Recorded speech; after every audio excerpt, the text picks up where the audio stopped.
கர்த்தருடைய ஆலோசனைகளுக்கு நாம் கடந்து செல்லுகிறோம். இந்த நாளிலே கூட நமக்காக கர்த்தருடைய வார்த்தையை கொண்டு வந்திருக்கிற அருமை சகோதரர்கள் அன்போடு அழைக்கிறேன். கர்த்தருக்குள் பிரியமான சகோதரர்களே சகோதரிகளே, உங்கள் யாவருக்கும் ஆண்டவரை இயேசு நாமத்திலே வாழ்த்துக்களையும் வணக்கத்தையும் தெரிவித்துக் கொள்கிறேன். இந்த வாரத்திலே உன்னத பாட்டின் பக்கம் போவதற்கு எனக்கு நேரம் கிடைக்கவில்லை. எனவே ஒரு பொதுவான பிரசங்கத்தை இந்த நாளிலே பார்ப்போம். முகநாடி வேறுபட்ட ஒரு சிலரை குறித்ததான சில பாடங்களை இன்றைய நாளில் கற்றுக்கொள்வோம். அகத்தின் அழகு முகத்தில் தெரியும் என்ற பழமொழியை நாம் அறிந்துள்ளோம். இதை அடிக்கடி பயன்படுத்துகிறோம். ஒருவருடைய முகத்தை பார்த்து அவர் என்ன நினைக்கிறார் என்பதை சொல்லிவிட முடியும் என்று உளவியல் அறிஞர்கள் சொல்லுகிறார்கள். முகம் என்பது நம்முடைய உள்ளத்தை காண்பிக்கக்கூடிய ஒரு கண்ணாடியாக இருக்கிறது. அப்ப இந்த முகநாடி வேறுபடுதல், முகநாடி என்றே சொல்லப்படுகிறது, கவுண்டனன்ஸ் என்றுதான் சொல்லப்படுகிறது. முகநாடி வேறுபட்ட ஒரு சிலருடைய வாழ்க்கையில் இருந்து நாம் சில பாடங்களை இந்த நாளில் கற்றுக்கொள்ள முயற்சி செய்வோம். முதலாவதாக காயினுடைய முகநாடி மாறியது என்று பார்க்கின்றோம். ஆதியாகமம் 4ஆம் அதிகாரம் 5-6 வசனங்களிலே காயினையும் அவன் காணிக்கையையும் அவர் அங்கீகரிக்கவில்லை. அப்பொழுது காயினுக்கு மிகவும் எரிச்சல் உண்டாகி அவன் முகநாடி வேறுபட்டது. அப்பொழுது கர்த்தர் காயினை நோக்கி, உனக்கு ஏன் எரிச்சல் உண்டாயிற்று? உன் முகநாடி ஏன் வேறுபட்டது என்று கேட்கிறார். கர்த்தர் காயினையும் அவன் காணிக்கையையும் அங்கீகரிக்கவில்லை. எனவே காயின் மிகவும் கோபமடைந்தான். கர்த்தர் காயினை நோக்கி, நீ ஏன் கோபப்படுகிறாய்? உன் முகம் ஏன் வாடியது என்று கேட்டார். இந்த வரலாறு நமக்கு நன்கு தெரியும். தேவன் காயினையும் அவன் காணிக்கையும் அங்கீகரியாமல் போனது தேவனுடைய பிழையா அல்லது காயினுடைய பிழையா? அவருடைய காணிக்கை நிராகரிக்கப்பட்டது. அதற்கு அவனுடைய அநீதியான மனப்பான்மை, விசுவாசமின்மை மற்றும் முறையற்ற உந்துதல் ஆகியவே காரணமாக இருக்கின்றன. எனவே நிச்சயமாக இது காயினின் பிழைதான்.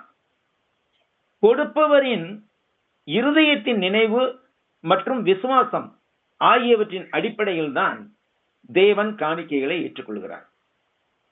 காயினின் இருதயமும் அவரது நோக்கங்களும் சரியாக இல்லாததால் தேவன் காயினை நிராகரித்தார் என்றும் வேதாகமம் குறிப்பிடுகிறது. 7ஆம் வசனத்தில் பார்க்கின்றோம். நீ நன்மை செய்தால் மேன்மை இல்லையோ? நீ நன்மை செய்யாதிருந்தால் பாவம் வாசற்படியில் படுத்திருக்கும். அவன் ஆசை உன்னை பற்றி இருக்கும். நீ அவனை ஆண்டு கொள்வாய் என்றார் என்று நாம் வாசிக்கின்றோம். விசுவாசமின்மை. விசுவாசம் இல்லாமல் தேவனுக்கு பிரியமாய் இருப்பது கூடாத காரியம் என்று எபிரேயரில் வாசிக்கின்றோம். மேலும் தேவன் ஆபேலின் விசுவாசத்தின் நிமித்தம் அவனது காணிக்கையை ஏற்றுக்கொண்டார். அதே நேரத்தில் காயினின் விசுவாசம் இன்மையின் நிமித்தம் அவன் காணிக்கையை அவர் நிராகரித்தார். இதிலே ஒரு தவறான அணுகுமுறை காணப்படுகிறது. காயினின் காணிக்கை அவனது மனம் திரும்பாத இருதயம் மற்றும் பாவ மனப்பான்மை காரணமாக நிராகரிக்கப்பட்டது. அவசியமாகவே அவர் தனது காணிக்கையில் தர அளவை கொண்டு வரவில்லை. பின்னாடி நம்ம பார்க்க போவோம். முறையற்ற உந்துதல். காயினின் காணிக்கை இதயத்திலிருந்து வரவில்லை. அவருடைய காணிக்கை தேவனுக்கு நன்றி தெரிவிக்கும் ஒரு நேர்மையான வெளிப்பாடாக இல்லாமல் ஒரு வெற்று சைகையாகவே இருந்தது என்பதை நாம் பார்க்கின்றோம். தேவன் நாம் என்ன கொடுக்கிறோம் என்பதை பார்ப்பதில்லை. கொடுக்கும் போது நம்முடைய இருதயத்தின் மனப்பாங்கு என்ன என்பதைத்தான் பார்க்கிறார். காயினின் இருதய மனப்பான்மை தேவனால் ஏற்றுக்கொள்ள முடியாததாக இருந்தது. ஏன்? அவர் தேவனின் வழியை பின்பற்றவில்லை. காயின் தேவனுடைய வழியில் அல்ல, ஆனால் தம்முடைய வழியிலேயே விஷயங்களை செய்ய விரும்பினார். இதுவே அவரது காணிக்கை நிராகரிக்கப்பட்டதற்கு ஒரு முக்கிய காரணம். எவ்வாறு பலியிடுவது என்பது குறித்து ஒருவேளை தேவனின் அறிவுறுத்தல்களை காயின் புறக்கணித்திருப்பதாக சிலர் கூறுகின்றார்கள். ஒருவேளை ஆபேல் இரத்த பலியை செலுத்தியதால் அது பாவத்திற்கான பரிகாரத்தை குறிக்கிறது, ஆனால் காயின் அவ்வாறு செய்யவில்லை என்று நினைக்கின்றார்கள். ஆனால் என்னை பொறுத்த மட்டில் 2 பேருடைய தேர்வு முறைதான் வித்தியாசப்பட்டது. ஆபேல் இரட்டை தேர்வு முறையை பின்பற்றினார். வசனம் கூறுவது என்ன? அதே அதிகாரத்தில் 3, 4, 5 வசனங்களில் இவ்வாறு வாசிக்கின்றோம். சில நாள் சென்ற பின்பு காயின் நிலத்தின் கனிகளை கர்த்தருக்கு காணிக்கையாக கொண்டு வந்தான் என்று சொல்லப்படுகிறது. வேற ஒன்றுமே சொல்லப்படவில்லை காயினுடைய காணிக்கை குறித்து. காயின் நிலத்தின் கனிகளை கர்த்தருக்கு காணிக்கையாக கொண்டு வந்தான். ஆனால் ஆபேலை பொறுத்தவரை 4ஆம் வசனத்திலே பாருங்க, ஆபேலும் தன் மந்தையின் தலையீற்றுகளிலும் அவைகளின் கொழுமையான வழியிலும் சிலவற்றை கொண்டு வந்தான். அப்ப 2 பேருடைய காணிக்கை கொடுப்பது, காணிக்கை பொருட்களுடைய தேர்வை பாருங்க. காயின் நிலத்தின் கனிகளை கர்த்தருக்கு காணிக்கையாக கொண்டு வந்தான். அது பிஞ்சா, காயா, சொத்தையா, சொல்லையா, அதெல்லாம் ஒண்ணுமே பார்க்கவில்லை. ஜஸ்ட் இருக்கிறத எடுத்துட்டு வந்தான். ஆனால் ஆபேல் தன் மந்தையின் தலையீற்றுக்கள், என்னைக்குமே முதல்ல பிறக்கிற குழந்தை எல்லா வகையிலையும் என்ன இருக்கும், சிறப்புடையதாக இருக்கும். உடல் ரீதியாகவும் சரி, பாசம் கொடுப்பதிலும் சரி, எல்லாவற்றிலும் சிறப்புடையதாக இருக்கும். அப்ப மந்தையின் தலையீற்றுக்களிலும் முதல்ல ஒரு செலக்ஷன் பண்றாரு. தன்னுடைய மந்தையில இருக்கக்கூடிய தலையீற்றுகளாக செலக்ட் பண்றாரு. முதல்ல பிறந்த குட்டிகளா எடுக்கிறாரு. அதுல கொழுமையானவைகளை எடுத்து கொண்டு வந்தார். அப்ப டபுள் செலக்ஷன் பண்றாரு இவரு. ஆபேல் தன் மந்தையின் தலையீற்றுகளிலும் அவைகளின் கொழுமையான வழியில் சிலவற்றை கொண்டு வந்தான். அதனால கர்த்தருக்கு சிறந்தவற்றை கொடுக்க வேண்டும் என்ற மனப்பாங்கை காண்பித்தான். அந்த மனப்பான்மை தேவனுக்கு பிரியமா இருந்ததனால் ஆபேலையும் அவன் காணிக்கையும் கர்த்தர் அங்கீகரித்தார். ஆனால் காயின் அப்படி செலக்ஷன்லாம் ஒண்ணும் செய்யல. கைக்கு கிடைக்கிறத கொண்டு கொடுத்தான். அப்ப கர்த்தர் காயினையும் அவன் காணிக்கையையும் அங்கீகரிக்கவில்லை. அப்பொழுது காயினுக்கு மிகவும் எரிச்சல் உண்டாகி அவன் முகநாடி வேறுபட்டது. காயை கொடுக்கிறோமா கரியை கொடுக்கிறோமா என்று தேவன் பார்ப்பதில்லை. தேவன் நம் இருதயத்தை நிறுத்து பார்க்கிறார். அதை என்ன போக்கை ஆராய்ந்து பார்க்கிறார். தேவனுக்கு சிறந்ததை கொடுக்க வேண்டும் என்ற எண்ணம் ஆபேலுக்குள் இருந்தது. பிரியமானவர்களே, நம்முடைய வாழ்க்கையில நாம என்ன செய்கிறோம்? ஒரு குடும்பத்துக்கு ஒரு ஊழியக்காரர் போயிருந்தாராம். அந்த குடும்பத்திலிருந்து ஊழியம் செய்யறதுக்கு யாராவது பையனை அனுப்ப முடியுமான்னு கேட்டாராம். அப்ப அந்த குடும்பத் தலைவர் சொன்னாராம், மூத்த பையன் டாக்டரா இருக்காங்க சார், அடுத்த பையன் இன்ஜினியர் வேலை பார்க்கறான், இந்த 3வது பையனை ஒன்னும் படிக்காம சுத்தி திரியிறான், அவனை வேணா கூப்பிட்டு போங்க. அப்ப அவருடைய மனப்பான்மை என்னவாக இருக்கிறது? பிரியமானவர்களே, நாம் கர்த்தருக்கு நம்முடைய இருதயத்தில் முதலிடத்தை கொடுக்கிறோமா, சிறப்பான இடத்தை கொடுக்கிறோமா? நம்முடைய அன்றாட வாழ்க்கையிலே அவருடைய ஆலோசனை கேட்டு அதன்படி நடக்கிறோமா என்பதை நாம் யோசித்து பார்ப்போம். காயினின் பாடம் இதைத்தான் நமக்கு சொல்லுகிறது. காணிக்கை கொடுப்பதிலே பெரிய காரியம் ஒன்றுமில்லை. ஆனால் அந்த காணிக்கை எதிலிருந்து வருகிறது? நம்முடைய மனதிலிருந்து, நம்முடைய மனதின் உண்மையான நினைவிலிருந்து, நம்முடைய உண்மையான எண்ணப்போக்கிலிருந்து, நாம் கர்த்தரை மதிப்பதிலிருந்து வருகிறதா என்பதுதான் அவசியம். புதிய ஏற்பாட்டில் கூட நம்ம அநேக தரம் இயேசு கிறிஸ்து சொல்லியிருக்கிறார்கள். அது நம்ம போனோம்னாக்க பெரிய பாடமாயிரும், அது அப்புறம் பார்த்துக்குவோம். 2வது, லாபானின் முகநாடி மாறியது. ஆதியாகமம் 31ஆம் அதிகாரம் முதல் 2 வசனங்கள் பாருங்க. பின்பு லாபானுடைய குமாரர் எங்கள் தகப்பனுக்கு உண்டானவைகள் யாவையும் யாக்கோபு எடுத்துக்கொண்டான் என்றும், எங்கள் தகப்பனுடைய பொருளினாலே இந்த செல்வத்தை எல்லாம் அடைந்தான் என்றும் சொன்ன வார்த்தைகளை யாக்கோபு கேட்டான். லாபானின் முகத்தை யாக்கோபு பார்த்த போது அது நேற்று முந்தைய நாள் இருந்தது போல இராமல் வேறுபட்டிருக்க கண்டான். இந்த இடத்திலே லாபானுடைய மகன்கள் கூறியது உண்மையா? லாபானுடைய மகன்கள் என்ன சொன்னார்கள்? எங்கள் தகப்பனுக்கு உண்டானவர்கள் யாவையும் யாக்கோபு எடுத்துக்கொண்டான். லாபானுடைய மகன்கள்னா யாக்கோபுக்கு யார் அவன்? மச்சனங்க. அவங்க என்ன சொல்றாங்க, இங்க வந்து உட்காந்துக்கிட்டு, எங்க வீட்டுல வந்து உட்காந்துக்கிட்டு, எங்க அக்காளுகளை கட்டிக்கிட்டு, நல்ல எங்க சொத்தை கொள்ளையடிச்சு இவன் பெரியவனாயிட்டான் அப்படின்னு சொல்றாங்க. இந்த லாபானுடைய மகன்களுடைய கூற்று உண்மையா என்று பார்க்கும்போது இல்லை என்றுதான் சொல்ல முடியும். யாக்கோபு லாபானுடைய சொத்துக்கள் யாவற்றையும் அபகரித்துக் கொண்டார் என்பது முழுமையும் துல்லியமானதல்ல. இது யாக்கோபு மற்றும் லாபான் பற்றிய வேதாகம வரலாற்றில் லாபானின் மகன்களால் யாக்கோபின் மீது கூறப்பட்ட குற்றச்சாட்டாகும். லாபானின் மகன்கள் தங்கள் தன்னையின் சொந்த செலவில் யாக்கோபு செல்வத்தை சேர்த்ததாக நம்பினார்கள். ஆனால் இது வந்து தவறான புரிந்து கொள்ளுதலாக இருந்தது மற்றும் பொறாமையினால் தூண்டப்பட்ட குற்றச்சாட்டாக இருந்தது. உண்மையில் யாக்கோபை லாபான் தான் அநியாயமாக நடத்தினார். ஆதியாகமம் 31ஆம் அதிகாரத்துல காணப்பட்ட விவரிப்பு யாக்கோபின் மந்தைகளை கடவுள் எவ்வாறு ஆசீர்வதித்தார், தேவன் எவ்வாறு ஆசீர்வதித்தார் என்பது நமக்கு தெரிய வருகிறது. அது அவரது செல்வ செழிப்புக்கு வழிவகுத்தது. அதே சமயத்தில் யாக்கோபும் என்ன செய்தார், சில தந்திரமான நடைமுறைகளை கடைபிடித்தார். அது கடைபிடிக்க வேண்டிய அவசியம் ஏன் ஏற்பட்டது? 7ஆம் வசனத்திலே அதுக்கு பதில் சொல்லுகிறது. ஆதியாகமம் 31ஆம் அதிகாரம் 7ஆம் வசனம். உங்கள் தகப்பனோ என்னை வஞ்சித்து என் சம்பளத்தை 10 முறை மாற்றினான், ஆனாலும் அவன் எனக்கு தீங்கு செய்ய தேவன் அவனுக்கு இடம் கொடுக்கவில்லை. ஆக 10 தடவை மாத்தி இருக்கிறான் சம்பளத்தை. யாரு? லாபான். யாக்கோபுடைய சம்பளத்தை 10 முறை மாத்திருக்கான். அப்படி மாத்தி மாத்தி செஞ்சதுனால யாக்கோபும் சில தந்திரமான வேலைகளை செய்து அவன் தன்னுடைய மந்தையை பெருக்கிக் கொள்ள வேண்டியதாக இருந்தது. அதை பற்றிய வரலாறு முழுவதையும் பார்ப்பதற்கு இப்பொழுது நேரம் இல்லை.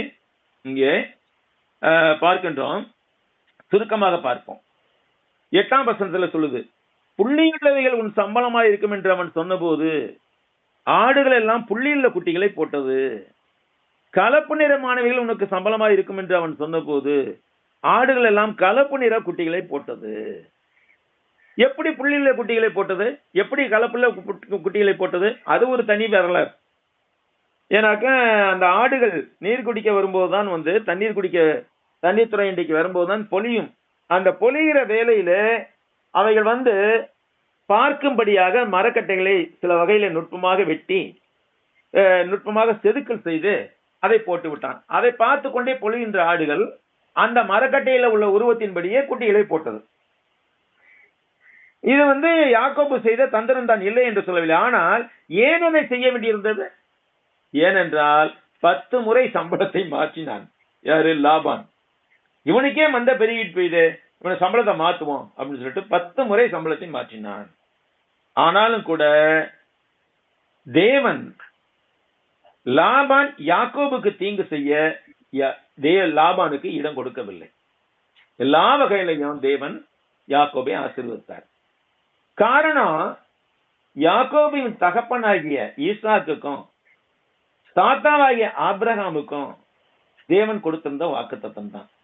உன்னை பலுகி பெருகி பெரிய ஜாதியாக்குவேன், நீ அநேகம் பேருக்கு தலைவனாய் இருப்பாய் என்று சொன்ன அந்த ஆசீர்வாத நிமித்தம் தான், அந்த வாக்குத்தத்த நிமித்தம் தான் யாக்கோபுக்கு இந்த ஆசீர்வாதம் கிடைத்தது.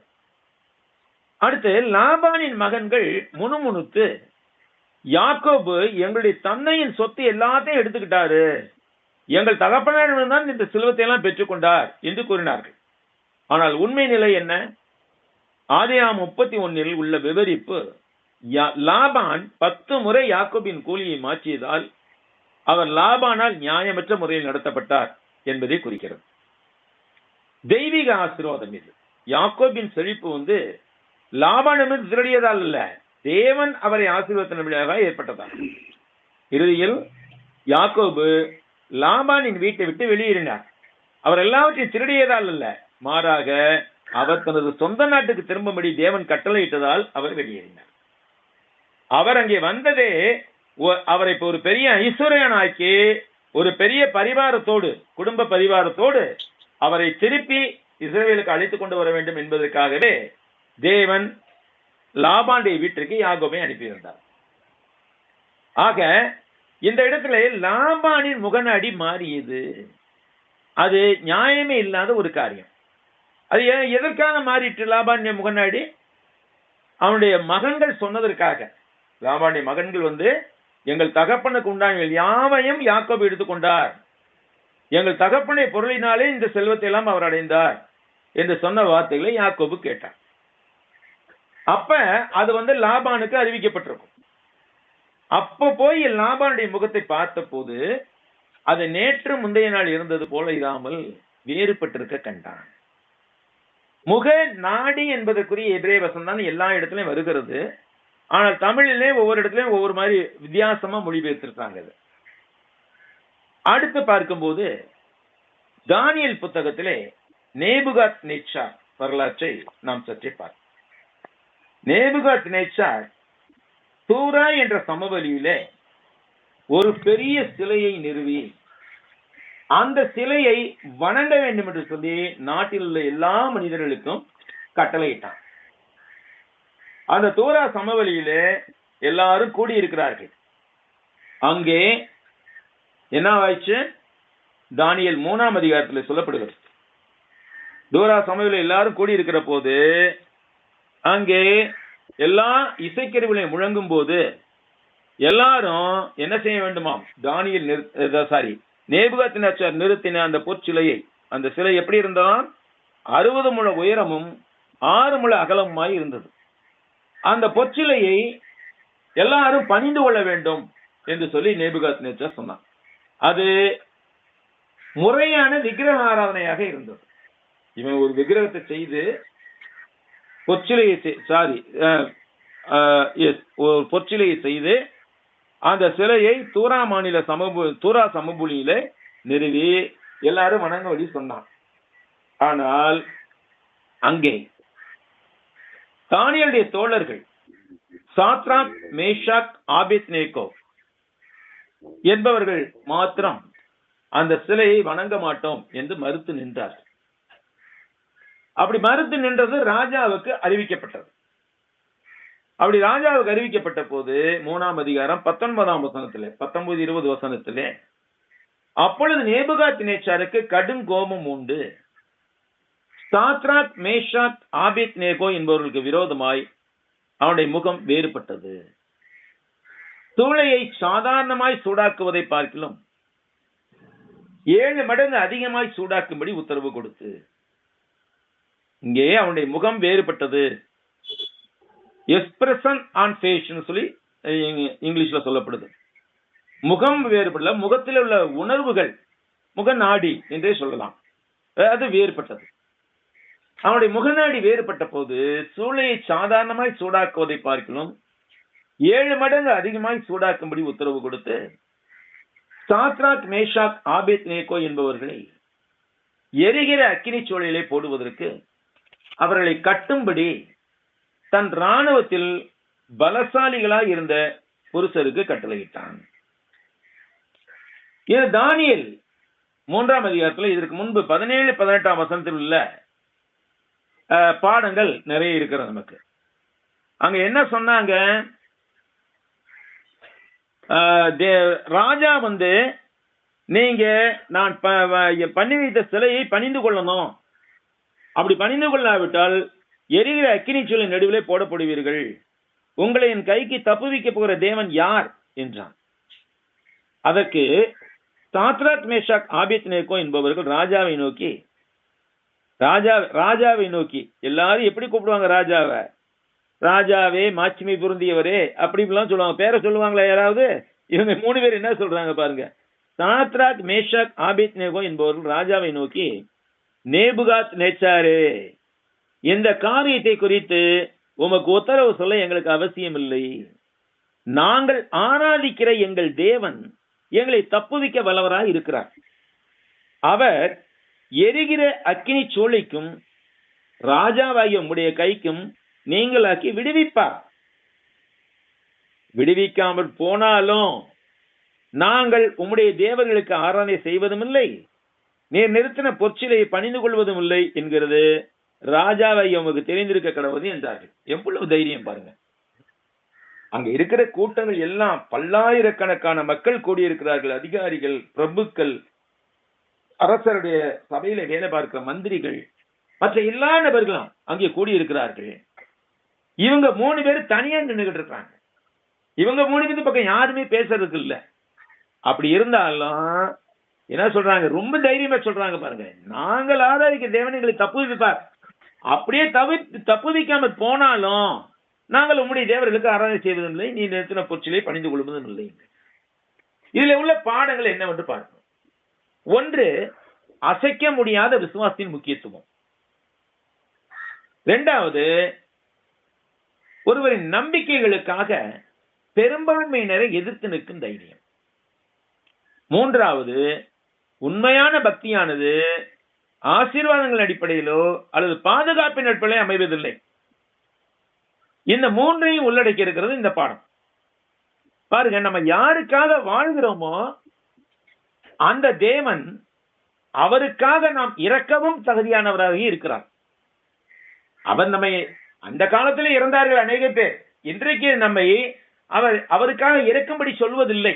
ஆனாலும் அப்படிப்பட்ட சூழ்நிலை வந்தாலும் நாம் அவரை விட்டுவிடக் கூடாது என்பதை இந்த பாடம் நமக்கு கொடுக்கிறது.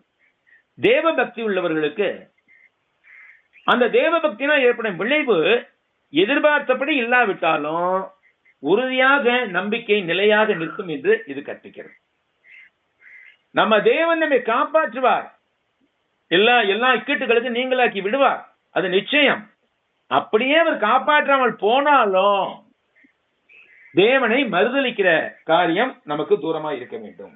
நிச்சயமாகவே தேவனை மறுதலிக்கிறால் நம்ம இருக்க முடியாது. பாருங்க, நீங்க எஸ்ஐஆர்னு போட்டுக்கிட்டு பெரிய உலட்டல் பண்ணிட்டு இருக்காங்க நாட்டுல. இது பல வல்லுநர்கள் என்ன சொல்லுகிறார்கள் என்றால், இது நிச்சயமாகவே கிறிஸ்தவர்களுக்கும் இஸ்லாமியர்களுக்கும் எதிராக அவிழ்த்து விடப்பட்ட சதி என்று சொல்லுகிறார்கள். உத்தரப்பிரதேசத்துல ஏற்கனவே ஆரம்பித்து விட்டாயிடுச்சு. அந்த ஓட்டர் லிஸ்ட்ல அவங்க இல்லைன்ட்டு காரணம் காமிச்சு ஒவ்வொரு குடும்பத்திலையும் ஒவ்வொருத்தர, எல்லாத்தையும் இல்ல, குடும்பத்தை எல்லாத்தையும் இல்ல, ஒவ்வொரு குடும்பத்திலையும் ஒவ்வொருத்தர எடுத்துக்கொண்டே தனி கேம்ப்ல அடைச்சு வைக்கிறாங்க. இப்படிப்பட்ட ஒரு சம்பவம் எல்லாம் நடந்தாலும் நிச்சயமாகவே நாம் தேவன் மீதுள்ள விசுவாசத்தை விட்டுவிடக் கூடாது. அதாவது இன்றைய ஆட்சியாளர்கள் என்ன நினைக்கிறார்கள்னா, மதமும் அரசியலும் ஒன்று என்று நினைக்கிறார்கள். அது ஒரு மதியீனமான ஒரு காரியம். மதம் வேறு, அரசியல் வேறு. மதம் என்பது மனம் சார்ந்தது, நம்முடைய மனம் சார்ந்தது. நான் ஒவ்வொருவருக்கும் இந்த நாட்டிலே அவரவர் விரும்புகின்ற மதத்தை, அவரவர்கள் விரும்புகின்ற மார்க்கத்தை பின்பற்றவும் அதை குறித்து மற்றவர்களுக்கு பிரஸ்தாபிக்கவும் பூரண உரிமை உள்ளது. இந்திய அரசியலமைப்பு சட்டம் அதைத்தான் சொல்லுகிறது.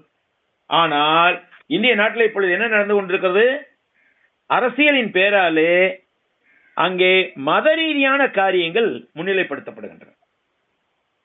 இது ரொம்ப ரொம்ப மோசமான ஒரு நிலைக்கு கொண்டு போய் விடும்.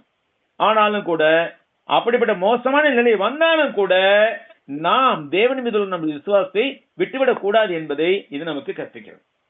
இதிலிருந்து வருகின்ற சில பாடங்களை பார்ப்போம். 17-18 இருந்து.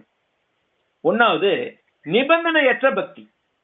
சாத்ராக், மேஷாக், ஆபேத்நேகோ ஆகியோர் தேவனுக்கு உண்மையாக இருப்பார்கள் என்றும், தேவன் அவர்களை அக்கினியிலிருந்து விடுவிக்காவிட்டாலும் அவர்கள் மற்ற தேவர்களையோ மனிதர்களையோ சேவிக்க மாட்டார்கள் என்றும் உறுதியளிக்கும் நம்பிக்கையை கொண்டிருந்தார்கள். அவர் விடுவிக்காமல் போனாலும் என்ற சொற்றொடரானது அவர்களின் உறுதியான விசுவாசத்தை நிரூபிக்கிறது. இது அவர்களின் வழிபாடு, நம்பிக்கை மற்றும் உறுதிப்பாட்டின் அடிப்படையில் அமைந்திருந்தது. அவர்கள் தங்கள் விசுவாசத்துக்காக பதிலுக்கு தேவனிடத்திலிருந்து பெறக்கூடியவற்றின் அடிப்படையில் விசுவாசம் கொண்டிருக்கவில்லை. நான் விசுவாசித்தால் இதை கொடுப்பார் ஆண்டவர் என்று சொல்லி அந்த அடிப்படையில் அவர்கள் விசுவாசம் கொண்டிருக்கவில்லை. மாறாக அவர்கள் என்ன செய்தார்கள், அக்கினியிலிருந்து தங்களை தேவன் விடுவியாமல் போனாலும் தாங்கள் விசுவாசத்தில் உறுதியா இருப்போம் என்று அவர்கள் தெரிவித்தார்கள்.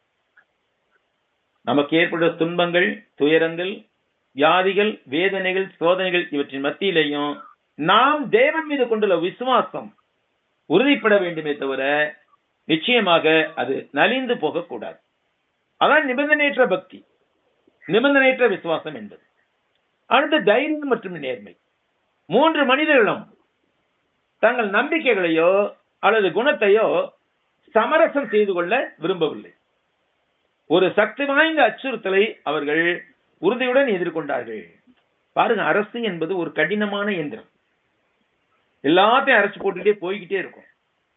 அப்படிப்பட்ட ராஜா அங்க நிக்கிறான், அவனுடைய மந்திரி பிரதானிகள் நிக்கிறாங்க, பிரபுக்கள் நிக்கிறாங்க, போர் சேவர்கள் நிக்கிறாங்க, இவர்களை பின்பற்றக்கூடிய ஏராளமான மக்கள் இருக்கிறார்கள். இந்த 3 பேரும் தனியா நிக்கிறாங்க. இவர்கள் நம்பிக்கை வேறு, அவருடைய நம்பிக்கை வேறு.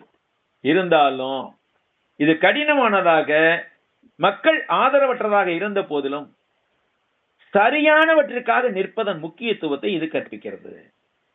அந்த இடத்துல நமக்கு தைரியம் அல்லது நேர்மை இவை மிகவும் விரும்பத்தக்கதாக இருக்காது. அடுத்து 3வது பாடம், இதுல தேவனின் வல்லமை மற்றும் விருப்பத்தில் நம்பிக்கை. தேவன் காப்பாற்ற முடியும் என்ற அவருடைய முழு நம்பிக்கையை அவர்கள் வெளிப்படுத்தினார்கள்.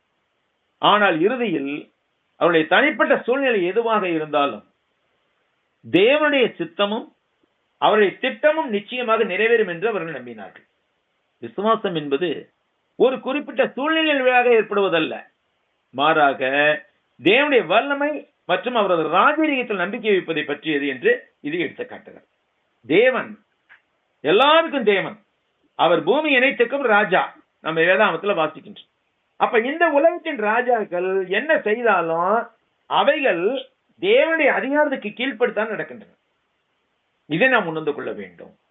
குறிப்பாக இந்த காலகட்டத்தில் நாம் நிறைய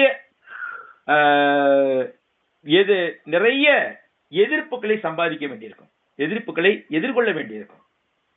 கிறிஸ்தவர்கள் என்ற முறையிலே இந்த நாட்டிலே உள்ள அரசியல் மற்றும் ஆன்மீக துறையில் இருப்பவர்களாக சொல்லிக் கொள்வதனாலே நமக்கு ஏற்படக்கூடிய எல்லா அழுத்தங்களிலும் இந்த சாத்ராக் மேஷாக் ஆபேத்நேகோ என்பவரின் பாடம் நமக்கு மிக முக்கியமானதாக இருக்கிறது.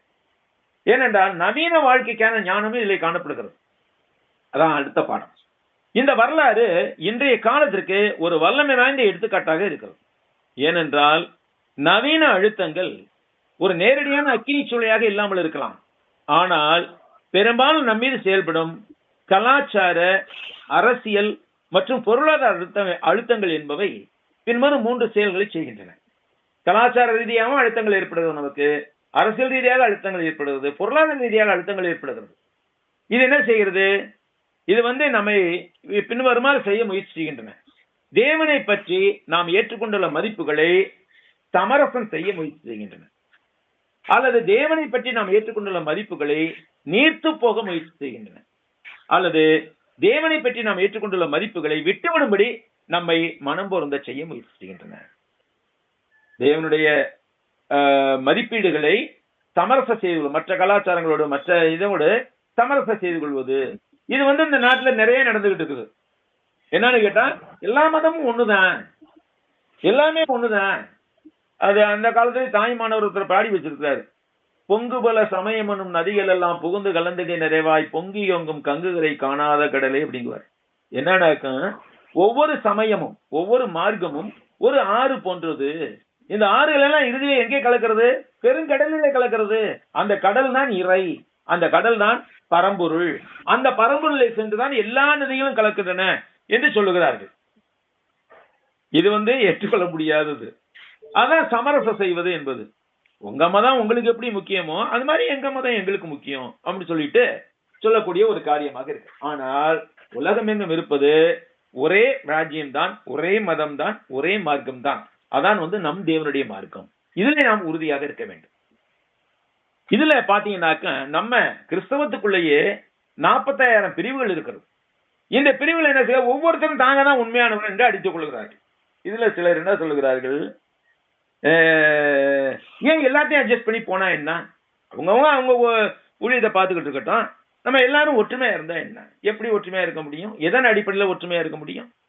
நிச்சயமாக வேதாகமத்தின் அடிப்படையில் தான் ஒற்றுமையா இருக்க முடியும். வேதாகமம் சொல்லுகிறது ஒன்றும் இவர்கள் செய்கிறது ஒன்றுமா இருக்கும்போது அவர்களோடு நாம் எப்படி ஒத்துக்க போக முடியும்? அப்ப இந்த 3 காரியங்களை பார்க்கணும். சமரசம் செய்தல், நீர்த்து போக முயற்சி செய்தல், நம்மை மனம் பொருந்த முயற்சி செய்தல். இந்த 3 காரியங்களையும் இந்த நவீன வாழ்க்கையில நாம் ஏற்படுகிற சிக்கலாக இருக்கிறது. இந்த சிக்கல்களை நாம் எப்படி ஜமாளிக்க போகின்றோம்? நிச்சயமாக இயேசு கிறிஸ்துவின் வழி மாத்திரம்தான் நாம் ஜமாளிக்க முடியும். இயேசு கிறிஸ்து என்ன செய்தார்? சாத்தானுடைய சோதனை வந்த போது யூதேய வனாந்திரத்துல கல்லுகளை அப்பமங்களாக மாற்றும் என்று சொன்ன போது, மலையின் மீது இருந்து கொண்டு சகல ராஜ்யத்தை காண்பித்த போது, தேவாலயத்தின் உப்பரியின் மேல் இருந்து கீழே குதியும் என்று சொன்ன போது, இயேசு கிறிஸ்து அந்த சோதனை எப்படி வென்றார்? தேவ வசனத்தினால் தான் வென்றார். தேவ வசனத்தினாலே தான் நமக்கு வெற்றி அமைய முடியும். இவைகள் எல்லாமே நமது விசுவாசத்துக்கு ஏற்படும் பரீட்சைகளாக அல்லது சோதனைகளாக இருக்கின்றன. நமது கலாச்சாரம் மிகவும் ஏற்றுக்கொள்ளும் வகையில் நாம் தேவன் மீதான நம்பிக்கையை ஒருபோதும் சமரசம் செய்யக்கூடாது. இதற்கான ஒரு நினைவூட்டலாகத்தான் இந்த பாடம் அமைக்கிறது. ஆக நாம் 3 பேரை பற்றி பார்த்தோம் என்ற நாளிலே. காயினுடைய முகநாடி வேறுபட்டது. காரணம் அவனிடம் இருந்த பாவ உணர்வு. பிரியமானவர்களே, நம்மிடம் பாவத்தின் நிழல் கூட இல்லாதபடிக்கு நம்மை பரிசுத்தராக காத்துக் கொள்வதற்கு நாம் முயற்சிக்க வேண்டும். லாபானுடைய முகநாடி மாறியது. காரணம் அவனுடைய குமாரர்கள் கூறிய ஒரு தவறான அறிக்கை நிமித்தமாக. தவறான அறிக்கையை பார்த்து நாம் ஒருவரை எடை போடக்கூடாது. அடுத்து நேபுகாத்நேச்சார் முகநாடி மாறியது. காரணம் அவனுடைய உத்தரவை அவர்கள் மதிக்கவில்லை. சாத்ராக் மேஷாக் ஆபேத்நேகோ என்பவர் மதிக்கவில்லை. ஆனால் சாத்ராக் மேஷாக் ஆபேத்நேகோ என்பவர்கள் தேவனுக்காக வாழ்கின்றவர்கள், தேவனுக்காக வாழ்ந்தவர்கள். தேவன் தங்களை காத்துக் கொள்ளாவிட்டாலும் நாங்கள் தேவனைத்தான் நேசிப்போம் என்று சொன்னவர்கள். இந்த பாடங்களை நாம் நன்கு ஆராய்ந்து பார்ப்போம். கர்த்தர் தாமே நமக்கு பெரிய ஆசீர்வாதத்தை கொடுப்பாராக. நன்றி சகோதரர்களே, சகோதரிகளே. நன்றி. நல்ல ஒரு ஆலோசனையை இந்த காலை வேளையிலே நாம் கேட்கும்படியாக சகோதரன் மூலமாக தேவன் பாராட்டின நன்மைக்கு நன்றி சொல்லுவோம். தொடர்ந்து நாம் ஆவிக்குரிய வாழ்க்கையில பலப்படும்படியாக கடந்து செல்லும். இந்த நாளில் நமக்காக